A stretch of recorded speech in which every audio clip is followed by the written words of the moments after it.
So now comes the part, the beginning of the Legend of King Arthur that you're going to listen to today. You'll just hear it. There's not a video to go with it. And so you'll have a good chance to get this information copied down. Here we go.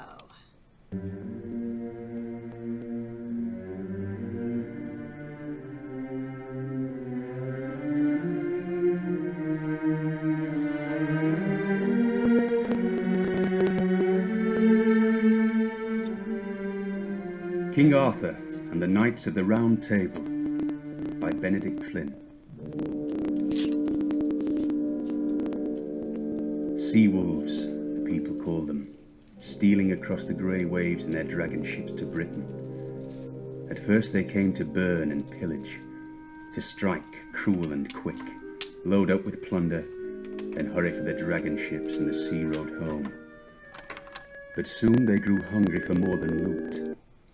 So you should have some hints of what group of people they might be talking about in history. Sea wolves, dragon ships. They're talking about the Vikings coming and attacking England. And now it's saying, but soon they didn't just attack and take things away. Soon they wanted to come and take the land and stay. Then they began to settle on the land, and the country was never long at peace.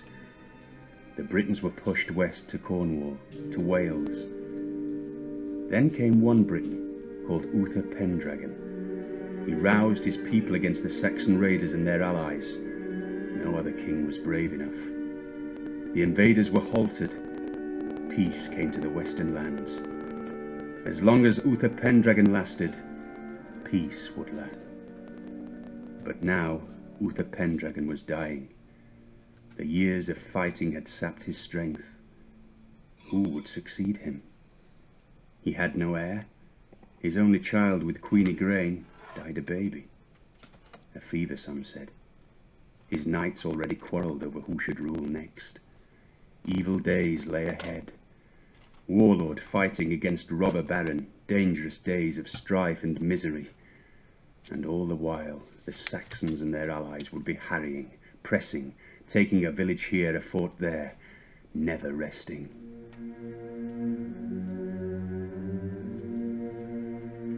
It is midnight. In the great fortress of Castle Camelot, an old man slips unannounced into the king's bedchamber.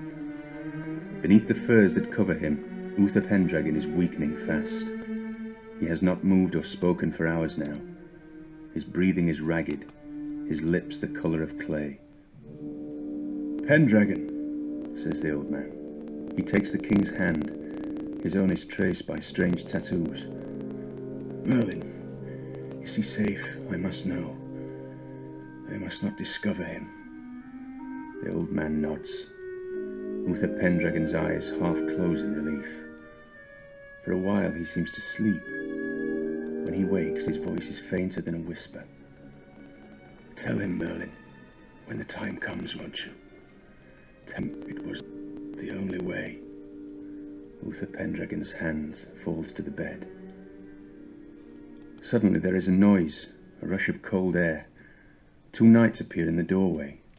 Their swords are unsheathed and their breath comes in gasps. They have been searching for this old man. A woman enters. Her hair is wild and black and long. She's far more menacing than the knights. "Too late, Morgana Le Fay," says the old man. "Your magic has failed you this time. The Pendragon tell you nothing now."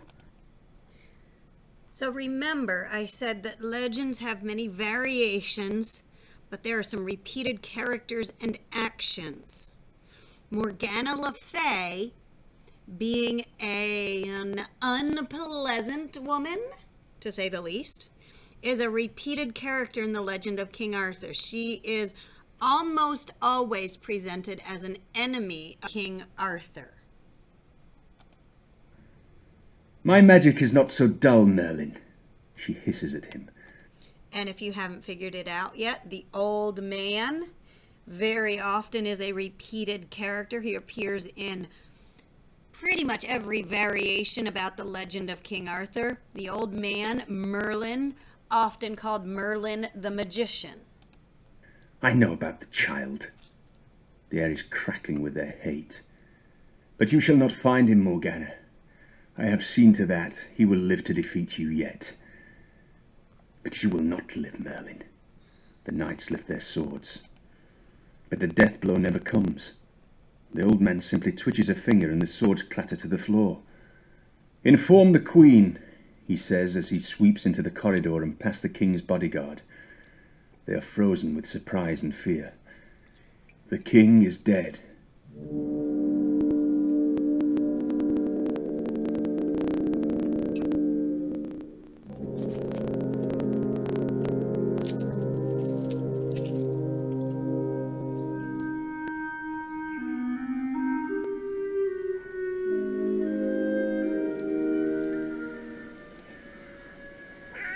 Ghosts and beasts are natural in this forest. Now, one thing that this version of the story does not do a very good job of is letting you know when time has passed. So in that little pause before you started hearing the bird songs, yeah, a good 15 years has passed. It will mention that a little bit later, but I know fifth graders very often lose track of that. So it's nice to know that after Merlin took the baby, rescued the baby from Morgana Le Fay, and the king, the baby's father, died, now we have about 15 years that have passed. Be on your guard, said a voice. Vagabonds and thieving types too. Watch for them, said another. Just our luck if we're ambushed taking a message to Sir Ector, said a third. Not very impressive, thought Arthur. The voices belonged to 3 soldiers just below him. Did you catch the name of the one character who is thinking that the soldiers are not impressive? His name is Arthur. Okay. He was lying along the spreading branches of an old beech tree. Their armour was on crooked. One of them had no helmet. It would have been easy to ambush them. What did they say, Arthur? What message, what? Whispered Kay beside him on the branch. Arthur said nothing. The soldiers disappeared down the forest path. Perhaps it's from your father, said Kay. Sir Ector is my father, Kay. No, he's not, Arthur. You know he's not. He's my father. Your father is dead and your mother. Well, okay. Kind of Kay to remind Arthur of this. So Arthur lives with Kay and Kay's father and mother. And Arthur's parents are dead, as Kay has just reminded him. My foster father, then. Why ask me if you know? Shut up, Kay. You can't tell me to shut up, Arthur. I'm going to be a knight soon, and I'm older than you. I can push you out of the tree, though, said Arthur. But Kay grabbed his sleeve, and they both fell into a pile of autumn leaves. Sir Ector's castle had deep dungeons and high towers, flying flapping flags, and a vast and very draughty hall for banquets. The fireplaces were large enough for Kay and Arthur to stand up in. But the lawless times since Uther Pendragon died made Castle Sauvage more than just a place where they could grow up and have fun. The castle defended the villages and the valley they lived in. I know, you two are not my only lookouts, said Sir Ector, stroking the white moustache on his big twinkling face when Arthur and Kay told him what they had seen. Stay and listen if you want, but take the leaves out of your hair. Sir Ector was sitting at the long wooden table in the great hall, rolled up parchments piled in front of him and scattered on the floor by the hounds. The soldiers clattered in and gave their message. It was not a long one. No, said Sir Ector. Couldn't think of it. We're not going. What? Said Arthur. But we've been summoned, Kay wailed. The Great Council have summoned us. A grand tournament in London. At Christmas we have to go. Great Council. Sir Ector spat into the fire. He was so angry. Council of great thieves and greater robber barons. The Pendragon would be spinning in his grave if he knew what those men were up to with the Saxons. So in case you haven't figured it out, the men that Arthur and Kay saw going through the woods came to summon. When you summon someone, it's pretty much a command. So those men came to tell Sir Ector, Kay's father, that he must go to this large tournament. And Sir Ector is not feeling like he needs to go, whether he has been summoned or not. He thinks it is not a good idea that these men are just going to get together and fight over who should be the next king, and he wants absolutely no part of it.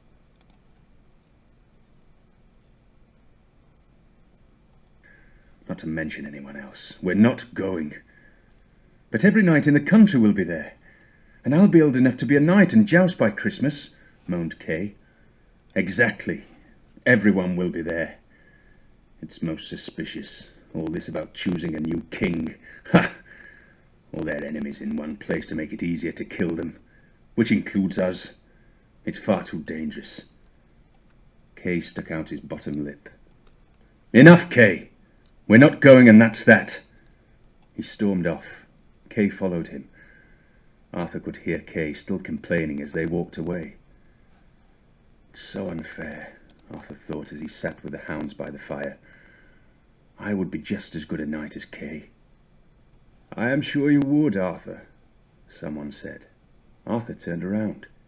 He hadn't spoken out loud, and there had been no old man there a moment ago. Where did you come from? He said. Oh, here and there, said the old man, pushing back the hood of his cloak. He had a great mane of silver hair and a very wrinkled face.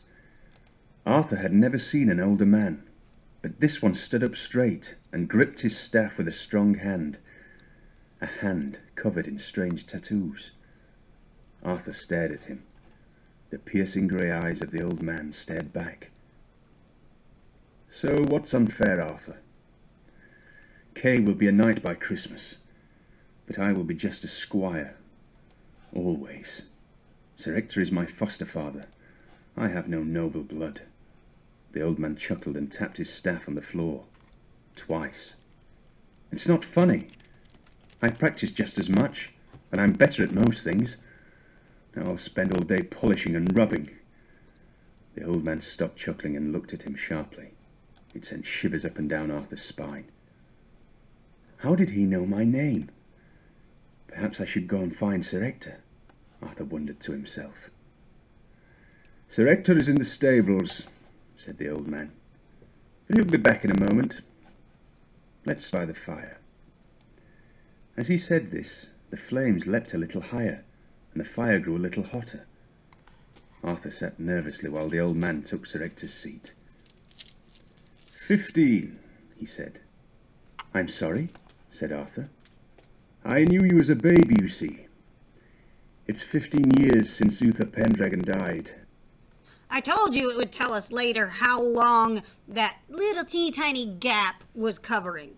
So here we go. This old man is telling Arthur his name. He's telling Arthur he knew him as a baby. You have any guesses who the old man is yet? You know, one of those repeated characters in the legend of King Arthur, perhaps? So you must be 15. It's my birthday at Christmas. I'll be 16 then, said Arthur. But if you knew me as a baby, did you know my parents? The stranger's furry white eyebrows lifted and fell. Indeed, he said, I did. But just then Sir Ector flung open the door to the great hall and marched in. Kay was still trailing behind him. How many times, Kay? The answer is no. Heavens, Sir Ector said, seeing Arthur and the old man by the fire. Merlin.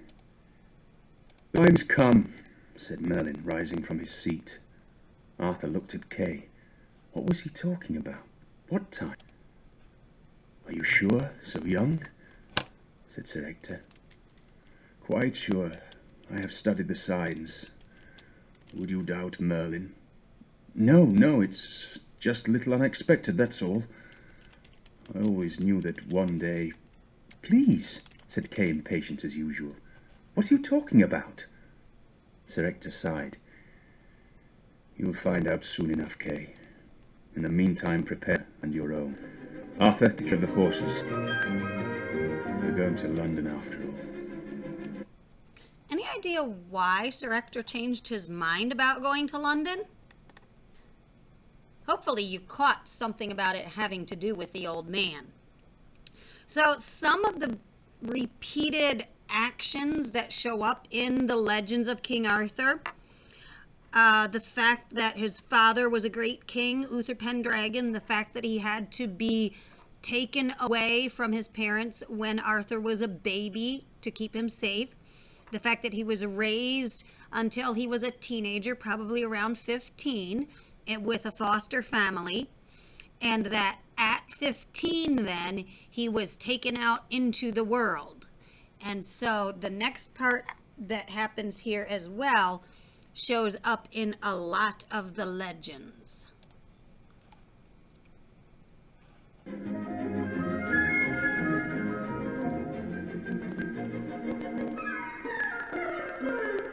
London was bursting with people. The summons to the grand tournament had gone to each knight in England.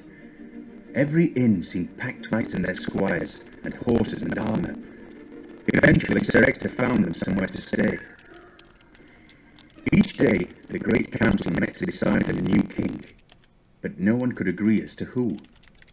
One knight was supported by the Saxons, another by the Irish, yet another by the Picts or the Scots. Each day grew more divided. Then, in a quiet churchyard, not far from where the tournament was to be held, a huge block of stone appeared one morning. No one knew how it had got there.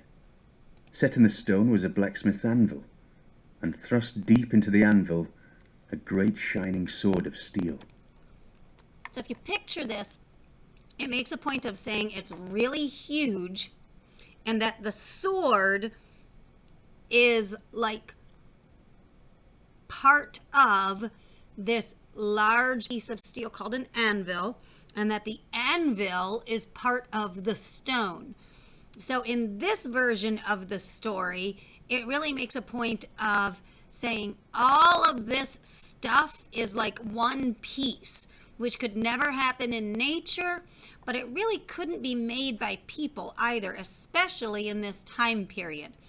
So in legends, very often there is some magic involved, which is why legends are considered part of fiction, and why legends are not considered really accurate history. So legends are historical fiction where sometimes magic pops up, but most of the time the magic is not the focus. Most of the time the character around whom the legend is built is the focus. So even with this magically appearing stone with an anvil inside of it, with a sword stuck in that anvil like it's all one piece, the focus of that is not the sword or stone. The focus of it is what it means for Arthur. Running round the stone in letters of gold were the words, "Whoso pulleth out this sword from this stone and anvil is rightwise born King of England." Word spread quickly. Every knight had a try at pulling out the sword. Hundreds, because so many had come for the tournament. They argued about who should go first, if a knight could have more than one chance, whether or not Saxons should be allowed. But everyone failed. The sword stayed firmly in its anvil. Finally, the great council decided that since drawing the sword from the anvil was obviously impossible, it was a sign that they should not have a king at all. The council should remain in charge, but everyone was happy with that. The arguments went on. Eventually the day of the tournament dawned, crisp and frosty. Arthur spent the morning helping Kay and Sir Ector. "Arthur, where's my shoulder piece? Arthur, where's this strap, that buckle?" they shouted. The horses were all jittery and refused to behave. Kay was so excited he could hardly ride. Then they were ready. Arthur watched them join the crowd of knights heading for the tournament. Later, Arthur rode slowly to the tournament ground himself. The streets were deserted now, all the shops shut up. Everyone must be at the tournament, he thought. Suddenly Kay appeared round the corner. "Arthur, where have you been? I've lost my sword. I put it down for 2 seconds, turned round and it was gone. I can't fight without a sword. We'll have to go back to the inn and get another one." Arthur groaned. "Please," said Kay, "the one with the silver pommel?" "Okay," said Arthur, wheeling round his horse. But their inn was locked, shut.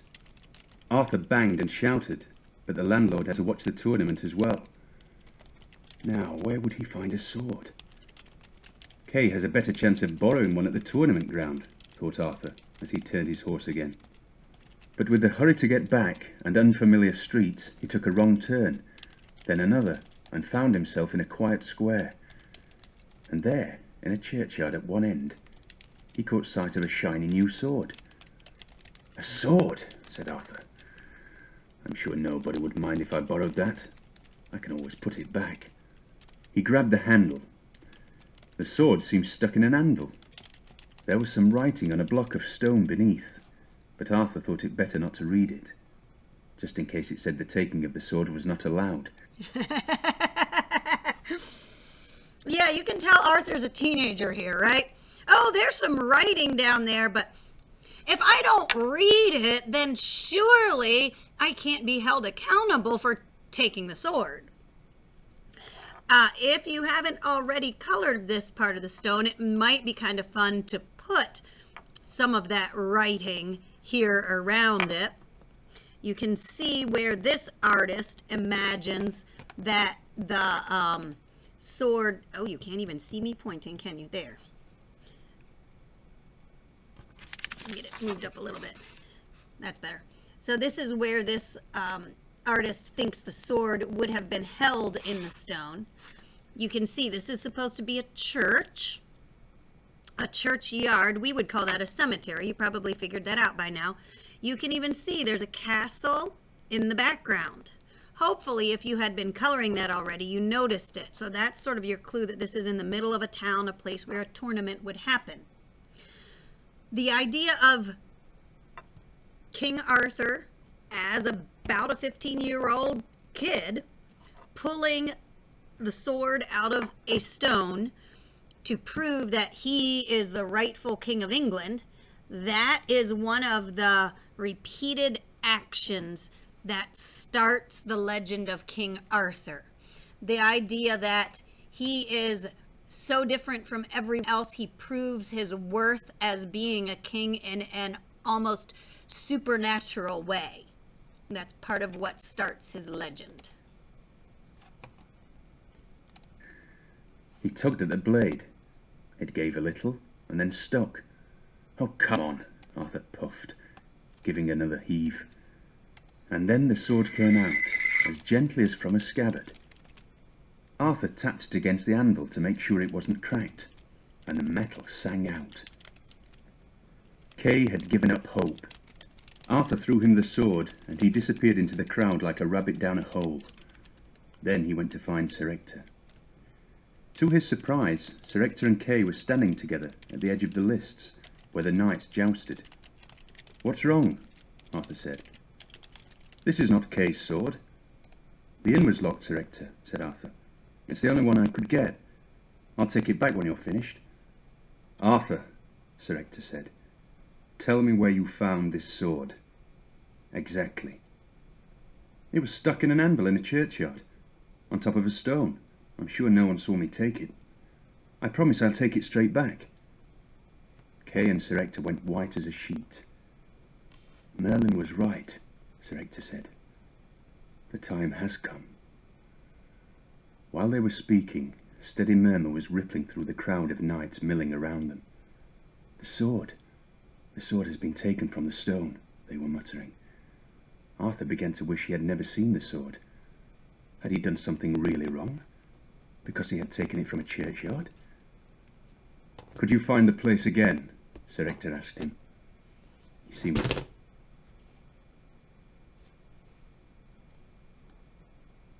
very worried. Arthur nodded, and the three of them pushed through the crowd.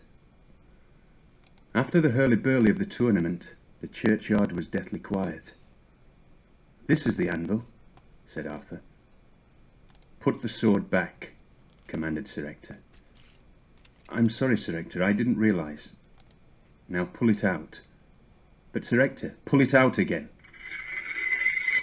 The sword slipped easily from the anvil. Sir Ector knelt on one knee and pulled Kay down with him.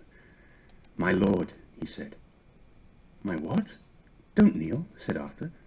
"Why are you kneeling, Sir Ector?" "Arthur," said Sir Ector, "I am not your father." "I know that, Sir Ector. Lots of people have told me, but it's all right." "You don't understand," said kind Sir Ector.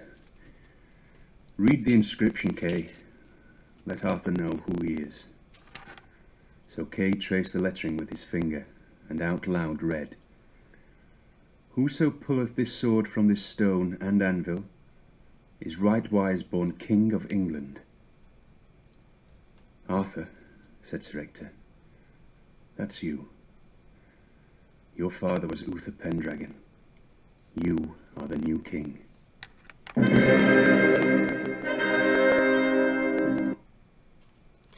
That is where we're going to end this video. The next one, we'll skip ahead in Arthur's story to a section that will help you understand this picture better.